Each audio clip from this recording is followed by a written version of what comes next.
সুপ্রিয় শিক্ষার্থীরা আসসালামু আলাইকুম। আপনি যারা টেন্স নিয়ে খুবই চিন্তিত, সারা জীবন টেন্স মুখস্থ করেন, মুখস্থ হয় না, কিংবা যদিও মুখস্থ হয় বেশি দিন লাস্টিং করে না, এর না হওয়ার পিছনে আপনি যে মুখস্থ করছেন আপনি কিন্তু বুঝেননি।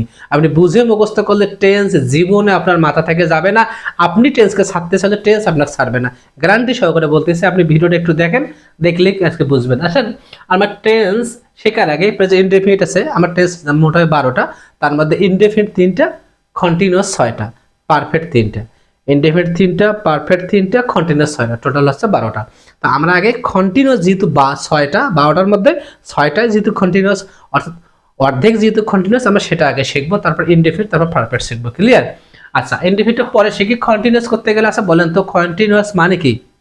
এই কথাটা বুঝতে হবে। কন্টিনিউয়াস মানে কি? কন্টিনিউ মানে হচ্ছে চলমান। কন্টিনিউ, কন্টিনিউ মানে কি? চালাও চালাও, চালাই থাকো, চালাই থাকো, করতেই থাকো। আর কন্টিনিউয়াস শব্দ অর্থ হলো চলমান। ক্লিয়ার? এই কন্টিনিউ হচ্ছে একটা ভার্ব, আর কন্টিনিউয়াস হচ্ছে অ্যাডজেক্টিভ। চলমান কোনো কিছুকে আমরা কন্টিনিউয়াস বলি। তো নর্মালি কন্টিনিউয়াস মানে আইএনজি থাকবে। আচ্ছা, যেই কোনো টেন্সে আপনি করতে যান শুরুতে সাবজেক্ট থাকবে কিনা, এইটা তো একটা কমন কথা। আপনি যে সেন্টেন্সেই পড়েন না, যে টেন্সেই পড়েন না কেন, আপনাকে সাবজেক্ট লাগবে। তাহলে এই অংশটা বাদ দেই, সাবজেক্ট তো সব টেন্সেই আছে, আপনার অবজেক্ট আছে, এক্সটেনশন আছে, এটাও তো আছে সব টেন্সে, তাহলে এটাও বাদ দেই। খালি মাঝখানে থাকবে হেল্পিং ভাবটা আর মেন ভাবটা। কারণ হেল্পিং ভাব কখনো পাল্টি হবে, আবার মেন ভাবটা বেস ফর্ম হবে, আইএনজি হবে, এরকম চেঞ্জ হবে। তো আমরা এখন দেখি আমি যার বললাম। তো তার আগে আমি আরেকটা কথা বলে নাই, আপনার কোন টেন্স করতে গেলে আপনার কোন হেল্পিং ভাব লাগবে এইটাকে মাথায় রাখতে হবে। আমরা জানি যতগুলো কন্টিনিউয়াস আছে আপনি করতে গেলে আপনার বি ভাব লাগবে, এইটা কনফার্ম। বি ভাব ছাড়া, without be verb it is quite impossible for you to make any continuous tense. তাহলে আমাদের এখানে কি করতে হবে? আগে জানতে হবে যে কোন টেন্স করতে কোন ভাব লাগে। তা আমরা বুঝলাম যে কন্টিনিউয়াস করতে কি লাগবে, আপনাকে বি ভাব লাগবে। কি লাগবে? বি ভাব। এবার আসেন কন্টিনিউয়াসের পরেরটা কি? পারফেক্ট। পারফেক্ট করতে কি লাগবে? আপনাকে হ্যাভ ভাব লাগবে। ক্লিয়ার?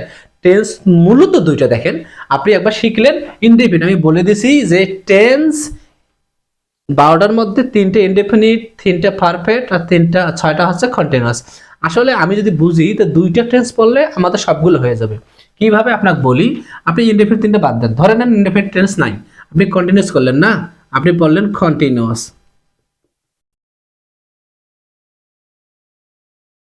কন্টিনিউয়াস এরপর আপনি পড়লেন, আচ্ছা ধরেন প্রেজেন্ট কন্টিনিউয়াস বলেন, প্রেজেন্ট কন্টিনিউয়াস টেন্স।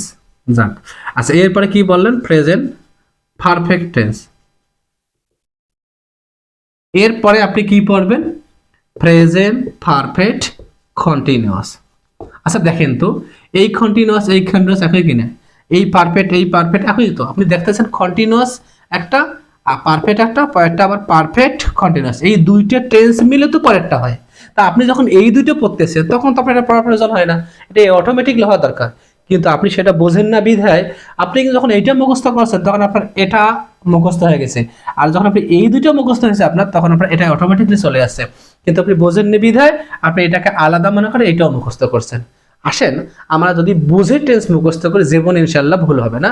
আমরা একটু প্র্যাকটিসে যাই। দেখেন আমাদের প্র্যাকটিসটা কি, এখানে আমরা লিখছি অ্যামিজার। আচ্ছা বলেন তো, এই বিভাগগুলোর মধ্যে অ্যামিজার কি প্রেজেন্ট না? এই অ্যামিজারের পাস্ট কি? ওয়াজার। তাহলে আপনি যখন কোনো কন্টিনিউয়াস করবেন আপনাকে কি লাগবে? অ্যামিজার লাগবে। আপনি যখন পাস্ট কন্টিনিউয়াস করবেন তখন ওয়াজার লাগবে। কেন ওয়াজার লাগবে? আপনি টেন্সটা পাস্ট করতেছেন, তাই অ্যামিজারের পাস্ট ফর্ম হচ্ছে ওয়াজার। তাহলে সাবজেক্ট তো কমন থাকলোই, তাহলে অ্যামিজার না পরে আমি কি বললাম? এখানে ওয়াজার পড়লাম। ক্লিয়ার? এ পাশে এগুলো তো মিল আছে, এগুলো তো বারবার লেখার কোনো প্রয়োজন নাই। আপনি কি আমার কথা কিছু বুঝছেন? দেখেন আমি যখন প্রেজেন্ট কন্টিনিউয়াস করতেছি, আমি বলছি কন্টিনিউয়াস করতে গেলে বি ভাব লাগবেই। কথা বি ভাব ছাড়া কন্টিনিউয়াস জীবনে পসিবল না। ওকে, আপনি যে কন্টিনিউয়াস বানান না কেন আপনাকে বি ভাব লাগবে। তাহলে আমি কন্টিনিউয়াস প্রেজেন্ট কন্টিনিউয়াস বানালাম, তাই প্রেজেন্ট ফর্ম নিলাম অ্যামিজার। আমি যখন পাস্ট কন্টিনিউয়াস বানাবো তাহলে অ্যামিজারে পাস্ট ফর্ম বসাই দেবো, বাকি তো সব ঠিক। আপনার তো কিছু করতে হইলো না, এগুলো অটোমেটিকলি হয়ে গেল। ক্লিয়ার? আচ্ছা এবার আসেন, আমি প্রেজেন্ট কন্টিনিউয়াস বললাম, পাস্ট কন্টিনিউয়াস বললাম, এবার আমি ফিউচার পড়বো না? হ্যাঁ, ফিউচার কন্টিনিউয়াসে আপনাকে ফিউচার শব্দ তো অবশ্যই আপনাকে লাগবে শ্যাল আর উইল। কেন লাগবে? আপনি এই ভবিষ্যৎ প্রকাশ করতে গিয়ে আপনাকে শ্যাল উইল আনতে হয়। ভবিষ্যৎ প্রকাশ করতে গেলে আপনাকে অবশ্যই শ্যাল উইল আনতে হবে। এই যে আপনি এক প্রকার বলে না যে এইগুলোর আবার ফিউচার ফর্ম শ্যাল উইল, আপনি শ্যাল উইল নেন। কিন্তু ওই যে আপনাকে একটু আগে বলছি যে আপনি যে টেন্সেই করেন আপনাকে বি ভাব লাগবে। কিন্তু এখানে কোনো বিভাব নাই, একটা বিভাব বসাই দেয়, সেটা হচ্ছে be, shall be will B.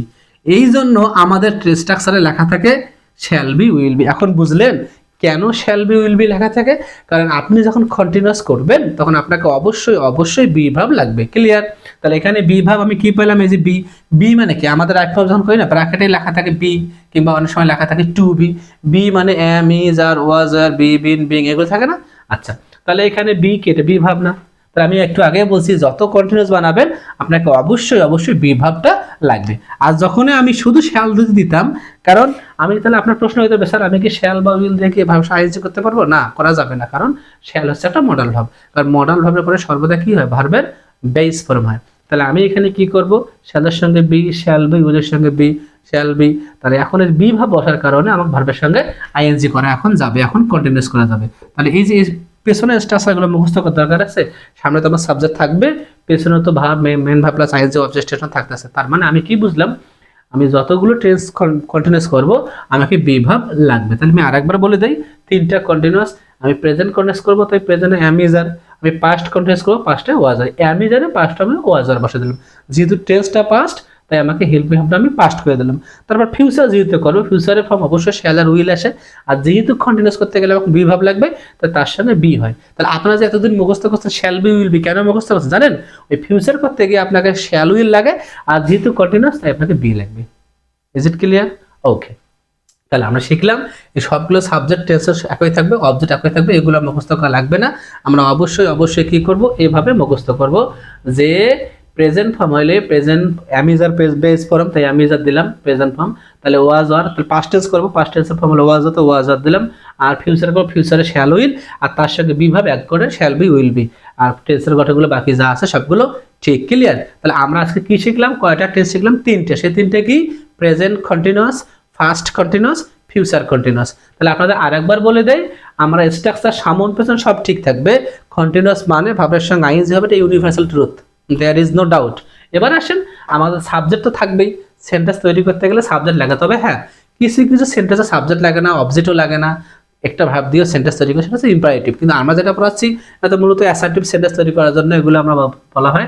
আমার সেন্টেন্সের এগুলো টেন্সের গঠন সাবজেক্ট লাগে, আপনি যখন করবেন আলাদা, সে ব্যাপারটা আলাদা। কিন্তু নর্মালি টেন্স স্ট্রাকচার করতে গেলে আপনাকে সাবজেক্ট কথাটা বলতেই হয়, সাবজেক্ট ভাব অবজেক্ট তারপরে এক্সটেনশন, এরকম। তাহলে আমরা যেহেতু কন্টিনিউয়াস বানাইলাম, তাই আমরা সাবজেক্ট তো সবগুলো common, main verb plus ING এটাও কমন, শুধু মাঝখানে একটা সেন্স করে নিলাম। ক্লিয়ার? তাহলে অ্যাম ইজ আর আইএনজি হলো কন্টিনিউয়াস, প্রেজেন্ট কন্টিনিউয়াস, ওয়াজ আর যা আছে সব ঠিকঠাক, পাস্ট কন্টিনিউয়াস, আর shall be will be future. আপনি এইভাবে মাথায় রাখেন, তো আপনি সব বাদ দেন, আপনি শুধু মনে রাখেন যে am is are minus plus ING এটা প্রেজেন্ট কন্টিনিউয়াস, তাহলে ওয়াজ আর হলো পাস্ট কন্টিনিউয়াস, আর shall be will future continuous. তাহলে আপনার তিনটে তো হইলো। তার মানে আপনি তিনটে কম আপনি বুঝেই পড়ছেন, আপনার লাস্টিং করবে সারা জীবনের জন্য। কারণ আপনি মুখস্থ করে এক গাদা না করে আপনি বুঝে এক লাইন পড়েন, দুই লাইন পড়েন, তাহলে আপনার এটাকে লাস্টিং করবে, এবার এটা আপনার জন্য হেল্পফুল হবে ইন ফিউচারে।